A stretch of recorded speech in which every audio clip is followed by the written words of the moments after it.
So hi Beth and welcome to my channel. Thank you so much for agreeing to be on and to chat with me today. So if you don't know Beth, well you should know Beth, I think, because she has a wonderful YouTube channel which is at Bethology, which I will also link down below. But Beth has recently finished her PhD. Congratulations, Dr. Beth. Thank you.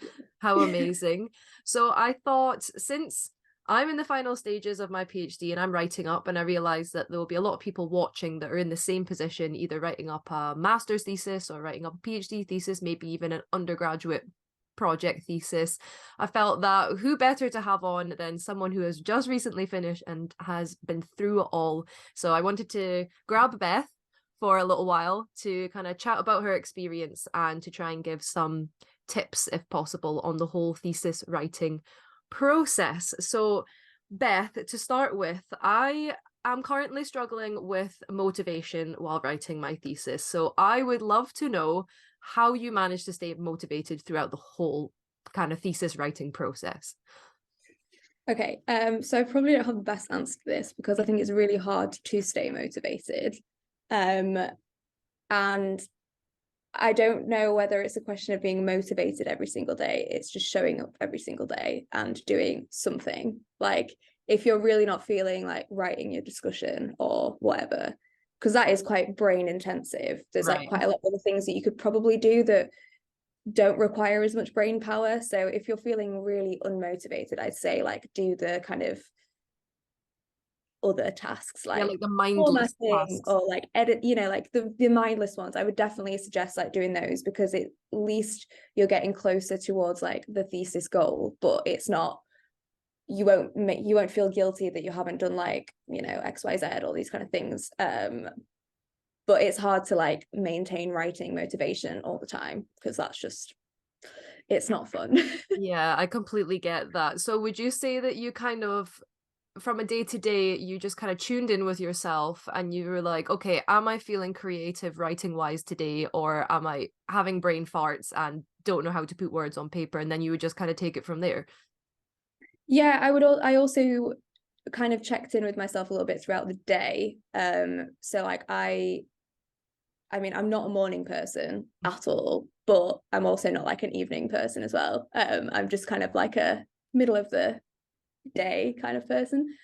So I would like schedule like the writing tasks like at a time which felt right for me and then split it up. So like unless I was really feeling super motivated and was like in the flow, then I would continue. But if not, then I would like just be like, just do like an hour or a couple of hours of writing time and then do the other stuff. Because there's a lot that goes into it that isn't necessarily writing. Yeah, that's true. The kind of hidden things like making all Yeah. of those figures, trying to organize your referencing, and yeah, no, Just that's really good. formatting alone is Oh like, yes. even if you have a template, which most like universities have, like something just really random can like skew the whole thing and you're like And I think learning how to use Word as well, right? yeah, Because Word has so many capabilities that we probably don't even know about. Like it can generate tables of contents, and if you know how to kind of use the built-in Word functions as you're going along and writing, it can make the process so much easier. So I know that some universities offer courses on how to use like Word for writing thesis. So yeah, that's really useful because, like what you said, kind of checking in at the times of day and seeing how motivated you are or how energized you're feeling. I think that's important, that everyone should kind of self-evaluate themselves and be like, okay, I'm a night owl. I work best here, or I work best in the morning, and just kind of go with that flow rather than, saying, okay, today I'm going to write 1,000 words between 9 o'clock and 11 o'clock in the yeah, morning.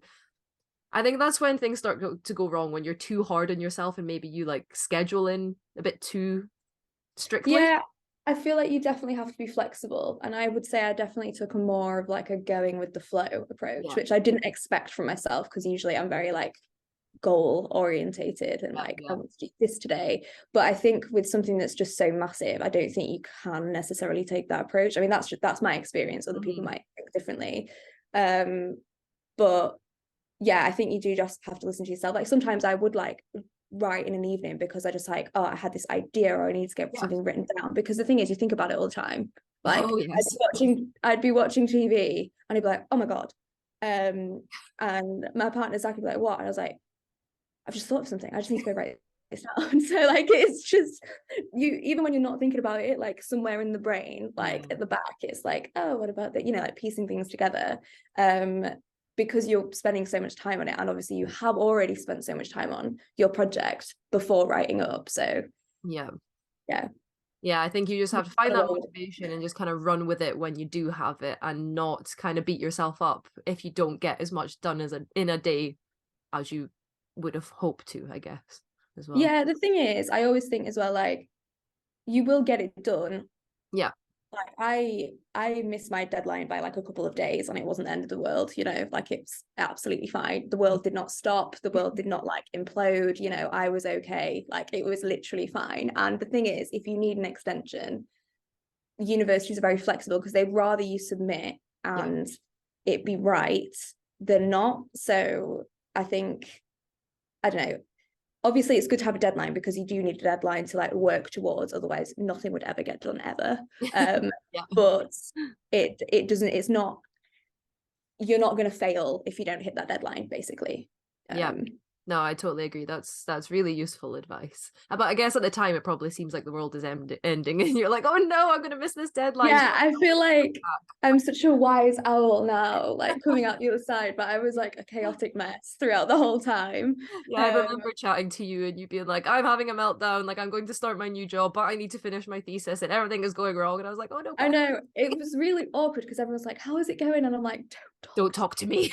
Because I have nothing nice to say. Like, oh, but at least you've come out the other side now and you can share your wonderful advice based on your experience. So it's great. So based on that then, is there like one moment or is there any like particular part of the process which you found the hardest during kind of writing up and everything? Ooh. Or just the whole experience in general? I mean, so I was quite strict with when I was like stopping in the lab. But I think that is really hard if you're a lab-based PhD student, obviously, or like if you're doing either like computational or something else, like when it comes to like stopping data collection, let's call it that, is like really hard to know like when to do that. So like the getting started felt really difficult, but then like you can actually get into a rhythm with things. Like it's quite surprising. The first like couple of weeks you're like, oh my gosh, this is just too big, this is the worst thing ever, like how am I ever going to do that? But it's actually quite surprising like how you can get into it and you can do it. Like, so how did I still can't believe I've done it. I'm just like, I wrote like 60,000 words, like what? I know, right? It's crazy. It's a proper book and it's an A4 as well, and it's just it is huge. It is huge completing a PhD, and I think that's what like people need to remind themselves, like this, it's a huge achievement, and that's also what I need to remind myself as I'm going along to keep myself motivated. Like I got myself this far, it's a huge achievement. A very small percentage of people in the world have a PhD and have produced a PhD. So need to give ourselves more credit. It's definitely like it's that final push, and like it's hard. Like there's nothing that I can say that's like, oh, it's actually fine. But it's hard, and it's not. It's, I hate it when people say this, but like it's not meant to be easy. Exactly. And you know, because if it was, everyone would do it. As cliche as that is, but that is quite a challenging thing because it really does depend on your like PhD experience as to whether you've actually had much writing experience. Like, because some people do, some people don't. Like, obviously there are certain milestones to hit, like doing like a transfer or upgrade report and all this kind of thing. And if you're like fortunate enough to publish during your PhD, then there is an element of like writing, but it is very different to a thesis because you have to be so much more in depth without waffling on, obviously, but your examiner is not an expert in that particular subject area. Like they're obviously in the field but not the complete niche of what you're doing, so you do have to demonstrate it, and you do have to make sure that if anyone read it they could be like, oh yeah, I could maybe do that experiment, you know. So exactly, it is very different. So in terms of your experiments then, how did you decide when to stop, or was it your supervisor that told you, okay, now you have all the data? And also, like, a second part to this, how did you, while you were writing up your results and your methods, stop yourself from going back into the lab and maybe like repeating some things, or, you know, yeah, stopping yourself from going back into the lab because you weren't happy with what you were writing up.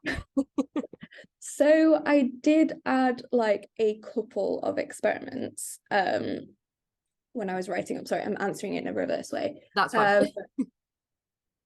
Because I just felt like I wanted to demonstrate that I could do something before showing like the actual like interesting data. So I wanted to demonstrate like the actual method before, and like I had done that, but the data wasn't very good, and not necessarily good, it's like the worst word to use, but I wanted more repeats for it to be like, yeah, I can successfully demonstrate this experiment, and then the next figure shows that like the interesting data, if that makes sense. Got you.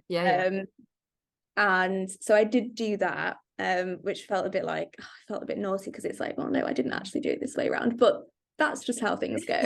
So it was more as, you know, telling a story, because like you, with part of your thesis and any kind of scientific writing, you are telling a story and you're presenting it in a way that makes sense, but obviously it's very unlikely that you've done it in that way, in that order. It's not always chronological, is it? But you no and sometimes retrospect is a good thing, like to reflect and like look back. I think sometimes that is really beneficial. I only did it for a couple of ones in my like earlier chapters, but my final two chapters, which were the main bulk of my PhD, I'd kind of, because of COVID, so it was a interesting set of circumstances, that my second year, when I was wanting to do all of this data, I couldn't actually do it. So in my third year, I kind of had to really plan all of my experiments for my thesis and paper. So I had to like really plan it out and be like, this is what I want to do. And then obviously there was flexibility in case like we saw something interesting and we wanted to look down this road, but I did have to have like a plan in place. Otherwise, I don't think I would have been able to do it in the time frame.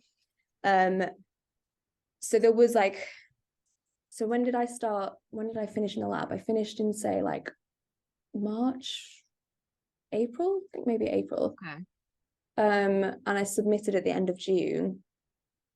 Oh, that was really fast then.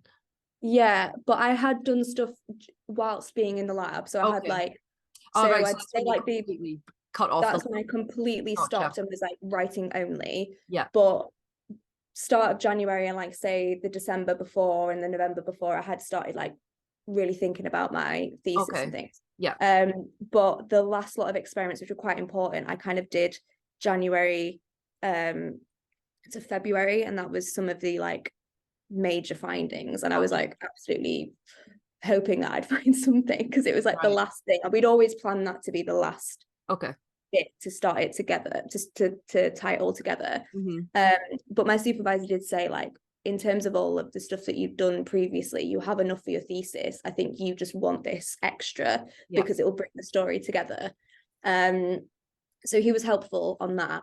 But I don't know, I think the experiments that I did in January to February were very intense and long day experiments, spent a lot of time in the dark room. So I think I was just quite exhausted by the end of it, that I didn't actually want to be in the lab anymore. I feel So I think that kind of came to like a natural end. So it's not the best advice, but I think talking to your supervisor will know what they think is enough, but also if you disagree with your supervisor, that's absolutely fine. But I would say, like, you probably would need, say, like 3 months of solid not being in the lab, like really focused time, I think. I think that's where it's also useful to, like what you did. So you started writing up and thinking and planning your thesis about 6 months before you actually handed in, right? And I've done the same sort of thing.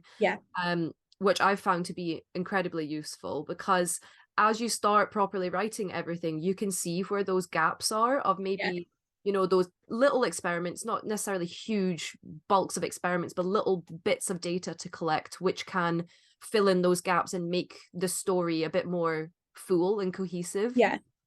So I think like starting writing 6 months before you like decide to hand in, but I've not been writing solidly for 6 months. I've been similar to No. you, that I still had like some important data to Yeah. collect. So for like the last month, I have been mainly in the lab and not writing so much, but I've already written quite a lot because I started Yeah. a few months ago. And then I've got like 2.5 months until I finish. I'll hopefully finish my experiments before Christmas. And then I've got like 2 months sending chapters back and forwards, finalizing everything, and hopefully doing very, very minimal lab work. So yeah, I think I we've think taken that a sounds similar a good approach plan. there. Yeah, I mean, I think having a detailed plan, I think we talked about this before, like having a Yeah. detailed plan is really helpful. Like it Yeah. feels exceptionally overwhelming when you are doing it, because Yeah. you're like, there's no way that I can do all of this. You can. Like you actually Yeah. can. Once you get started, you realize, okay, like I've managed to take off this little section, I've managed to take off this little section. Okay, we're taking things off the Yeah, list now. yeah. Yeah. But I mean, obviously it's different, like every project is different, every supervisor is different, every institute is different, whether you're a native English speaker, it will Exactly. differ. Yeah. Because I know like some of my colleagues and friends like that are not native English speakers probably give themselves like a year, because you know there's other challenges that come with that. So it is very different depending on your circumstances. But I think having that plan and those discussions with your supervisor is very important. Yeah. Because the thing is, like, even if you do find gaps, that's fine. There's always going to be gaps, because your examiner will think about something in a very different way to you. So there will always be gaps that you probably will miss. That you can just put that in your future direction, Future work. or Yeah. like your own kind of discussion of like, oh, maybe if we did this, this might have answered that question. And that's Exactly. fine, as long as you just need to demonstrate that you've thought about it. If you Yeah. don't mention it, it's a bit like, Why have you not thought about it? Yeah. yeah. But then also it's important to think about, you still have opportunity to argue your case in your viva. Yeah. So like even if you don't fit everything in, it's not supposed to be perfect. It's not supposed to have like everything in, because Yeah. you're just never going to be able to do that in the time frame that you have. So yeah, there's lots of things where you can, it doesn't matter too much if there are gaps. Obviously, if it's like a major thing, then Yeah. that should have been picked up Yeah. Before. quite a bit before you're even in the writing up process, and that's down to you and your supervisor. But other things can really just go into like future discussion, Yeah, future definitely. direction. No, I 100% agree.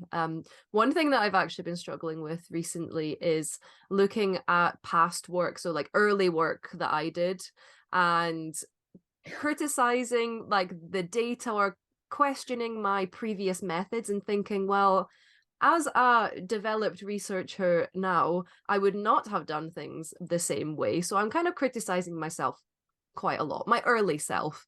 Did you Yeah. also experience this? And if you did, how did you eventually overcome that? It's really Your funny. results were perfect and you're like, your methods I were literally was like, sometimes I'd be doing stuff and I'd be like, Beth, why did you do this? Like, this is so, like, what were you thinking? I had many of those moments, but at the time it felt right. And that's the thing, it is a process. It's over like at least 3 years of your life. You've definitely changed from year 1 to year 3, and you definitely should. Yep.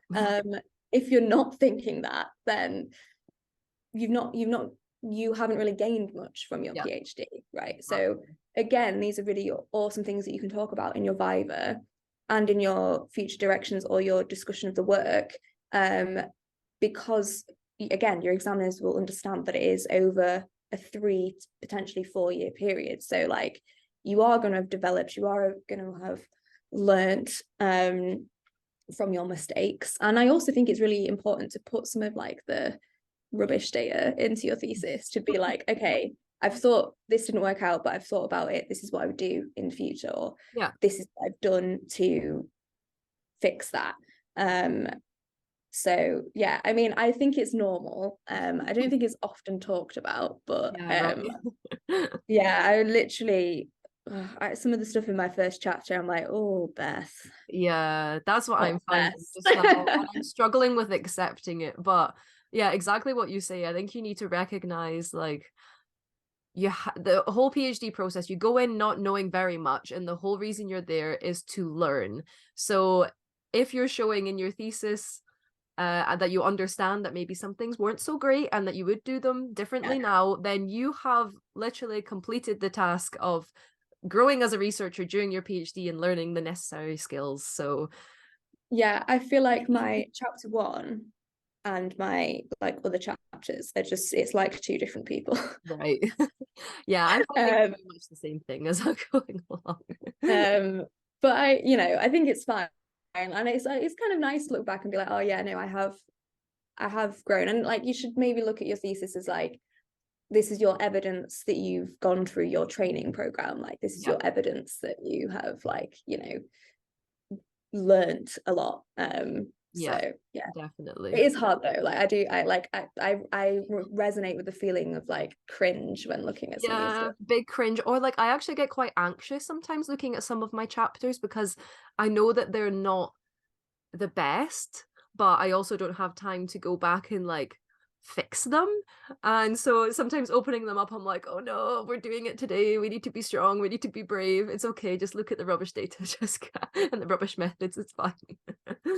But it's I okay. think it's probably better than you think, Yeah, and your probably. examiners like should understand and totally get it, because they were PhD students once. Yeah.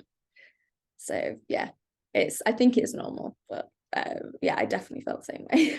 Well, that's very good to know. So I guess just to kind of round everything off, do you have a top tip when it comes to thesis writing? What's the best kind of thing you learned about yourself or about the whole process? Maybe something that's not discussed or that others might not know about that you think could really help someone going through the same situation. um, I think it's important to know that there will be an end to it. So just remember that. Yeah. And I think although it's really hard to accept, like when you start and when you're you're in the process, that it's never going to be perfect. Like it's just not. And like since coming from like doing the Viva experience, it's just like my Viva has improved massively since having my thesis has improved massively since having my Viva and the corrections. Yeah. So like when I then resubmitted it, I was very, very happy with it. I was happy when I submitted it before, but I was also exhausted. So like I didn't really care. I was like, just get it gone. There's obviously going to be mistakes. We'll deal with that later. But I think it's just really, you deserve it, reassuring yourself that you deserve it. And like, it is hard, but it's not forever. Like it's not, it's like a very small chunk of your life, which is very intense. But you like, it is just that, a very small chunk. Yeah. And there will be an end and you will come out from it. So I don't know if that's that useful, but it's Oh, just keep definitely. finding yourself. And also like the classic is just actually take breaks. Like I know I said you're always thinking about it, which you are subconsciously, but just try and live your life as normally as possible. Like yes, this is a kind of a unique thing, not everyone does it, but have your weekends, do your hobbies, like see your Yeah. friends, like because it will really help you and you'll feel better for it. Like don't just go completely thesis mad. I mean, there are times when you do, and that's okay, but remember that you're still a person and your thesis and your PhD isn't everything. Yeah. It's an important part of you, but it's not who you are. I agree. Though that's really useful. And that's something that I'm trying to implement as well, trying to live as normal a life as possible. Yeah. And it's really useful to have those times to switch off because Yeah. your brain can't be, oh no, I had a timer. Sorry. um yeah, it's really useful to have those times to switch off because if you're just thinking about the thesis or you're just writing all the time, you're going to be Yeah. producing stuff that's not great and your brain's going to get tired and you might be sitting at the computer all day, but you're not actually producing There's anything because you're too tired because you've not taken a break. yeah, there's no point sitting there and not doing anything. Like if I got into a point where I was very just like, oh, I can't do this, I just stopped. I just stopped. Yeah. Like I know sometimes it's a bit of a dangerous game, like if you when you're not feeling it, you'll always give up. But like I think sometimes you have to, because you're just not gonna do anything of any use. So you may as well like have rest and chill or do something else. Definitely. Thank you so much, Beth, for having that chat today. I feel better already about my writing process, and I hope I hope your advice has helped someone else. I realized that I didn't ask you at the beginning what you're actually doing now. So if you want to share what you're up to now that you finished your PhD, that Yeah. could also be useful for yeah, anyone watching.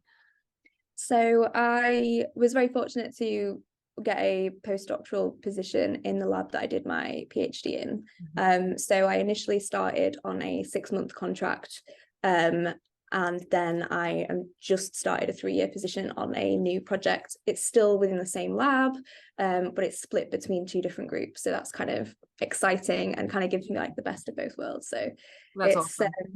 it's good. Clearly didn't want to leave platelet research. Oh, So there's nothing wrong with that. Like yeah, you found your research area, you enjoy it, you're good at it. So yeah, thank you. you're doing the Yeah, same thing. I'm That's enjoying awesome. it so far. So That's we'll good. see. Cool.